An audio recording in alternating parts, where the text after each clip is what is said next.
रिगम खुशामदीद। पाकिस्तान में इलेक्शन की तैयारियां हैं। शहर कायद में अगर देखा जाए तो सिवाय एमक्यूएम के कोई और पॉलिटिकल पार्टी उस तरीके से जो है वो इलेक्शन की प्रिपरेशन नहीं कर रही है। बहुत सारी पॉलिटिकल पार्टी ना, पीपल्स पार्टी जो है वो थोड़ी बहुत इलेक्शन की प्रिपरेशन में नज़र आ रही है, बट उसके अलावा अगर देखा जाए बहुत सारी पॉलिटिकल पार्टीज हैं। जमात इस्लामी शहर की सबसे बड़ी बल्दियाती इलेक्शन में एमक्यूएम की जो बाइकॉट के बाद जो पार्टी सामने आई थी वो जमात इस्लामी थी। पहले भी होती थी, लेकिन जब से एमक्यूएम आई थी, एमक्यूएम एक्टिव थी, अल्ताफ हुसैन साहब जब मौजूद थे तो फिर एमक्यूएम ही एमक्यूएम शहर में होती थी। जमात इस्लामी थी ज़रूर, बट इस तरीके से वोटिंग के मामले में इतनी आगे नहीं थी, लेकिन होती ज़रूर थी।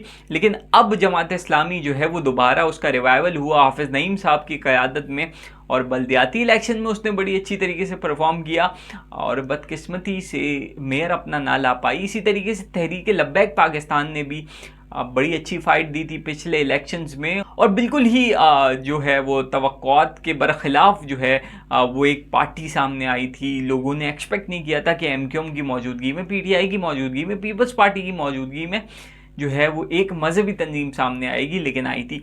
इसी तरीके से एक वक्त था कि जब आफाक अहमद साहब होते थे एमक्यूएम हकीकी वाले, और हैं तो वो अभी भी, बट वो वाला जो उनको स्पेस मिलता था कि वो एक आध सीट मलीर से एमपीए की निकाल लेते थे, कोरंगी में उनका था, शाह फैसल में उनका था, लेकिन आजकल जो है उनको इतना स्पेस मिल रहा है, और बरमला उसका वो इजहार भी करते रहते हैं कि हमें जो है वो उतना स्पेस भी नहीं मिल रहा है शहर में, हमारे लिए वो राह भी हमवार नहीं की जा रही कि जहां हम मौजूद हों। तो अभी जिस तरीके से मामला चल रहे हैं इसमें किसी दूसरी पार्टी का आना उस तरीके से बहुत कम नज़र आता है कि कोई और पार्टी आए और उस तरीके से पार्टिसिपेट करे जैसे एमक्यूएम कर रही है। जमात इस्लामी ने बहुत अच्छा परफॉर्म किया, बट बल्दियाती इलेक्शन और सूबाई और कौमी असम्बली के इलेक्शन जो है वो अलग होते हैं। और एक बात ये भी है कि लोग ये भी कहते हैं कि यार जमात इस्लामी को हमने वोट दे के देख लिया, लेकिन इनमें तो इतना पावर ही नहीं था कि ये ले पाते। इनके पास एब्सोल्यूट मेजॉरिटी थी पीपल्स पार्टी पीटीआई को मिलाने के बाद, और इनका मेयर आ सकता था, लेकिन इनको आने नहीं दिया। तो अब अगर इनको हम सूबाई में या कौमी असेंबली में भेजते हैं तो ये क्या हमारे लिए कुछ कर सकते हैं? कि इलेक्ट्रिक के खिलाफ जो है वो हाफिज़ नईम साहब ने जो अपनी आवाज़ बुलंद की शहर के मसाइल के ऊपर, और जहाँ जहाँ जमात इस्लामी ने बल्दियाती इलेक्शन में इलेक्शन जीते हैं वहाँ के काउंसलर्स जो हैं वो कदरे बेहतर पीपल्स पार्टी से काम कर रहे हैं। ये अच्छी बात है, ये तो शहर की तरक्की की बात है।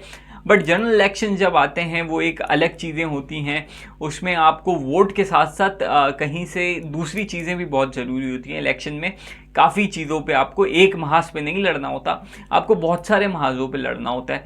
तो जमात इस्लामी वैसे तो बहुत सारे काम शहर में कर रही है, अलखिदमत हो, हाफिज़ नईम साहब का जो दूसरा काम है कि इलेक्ट्रिक उनका फेवरेट टॉपिक है, वो भी एक अच्छा काम है कि वो जो ओवर बिलिंग के हवाले से कि इलेक्ट्रिक के मसाइल को उजागर करना, तो वो काम कर रहे हैं। अब क्या ये वाले काम जो है वो इलेक्शन में उनको फ़ायदा देंगे? और आफाक अहमद साहब जो हैं वो जिस चीज़ का कहते हैं कि भाई मुस्तफ़ा कमाल तो बेबी हैं इस्टेब्लिशमेंट के, और बकौल आफाक अहमद साहब ये बात अपनी मजलिसों में कहते रहते हैं। अब वो नाराज़गी का इजहार करते रहते हैं कि भाई एमक्यूएम को बहुत ज़्यादा जो है वो बी टीम बन के काम कर रही है, मुस्तफ़ा कमाल तो कहीं और से डिक्टेशन लेते हैं, ये एमक्यूएम नहीं ये पीएसपी है, तो वो बताते रहते हैं। और उनको भी यही कहा गया था, जब गवर्नर साहब ने भी बहुत कोशिश की थी कि वो भी एक हो जाएं तो और ज़्यादा स्ट्रॉन्ग हो जाते, बट अगर वो एक होते तो फिर लीडरशिप का क्लैश था। तो खैर ये वाली सारी चीज़ें हैं। तो फिलहाल नहीं नज़र आता कि ये वाली जो पॉलिटिकल पार्टीज़ हैं, जमात इस्लामी, आफाक अहमद साहब की हकीकी या तहरीक लब्बैक, इनको बहुत ज़्यादा मैंडेट इस इलेक्शन में जो कि होने वाले हैं 2024 8 फरवरी को, इनको बहुत ज़्यादा कोई यहाँ से सीट्स मिल सकती हैं। हाँ, इक्का दुक्का अगर कहीं से मिल जाएं सूबाई असेंबली की या एक आध कौमी असेंबली की तो अलग बात है, but in majority in big picture देखा जाए तो इन लोगों का कोई भी इतना बड़ा स्टेक जो है वो शहर में अभी फ़िलहाल नज़र नहीं आ रहा।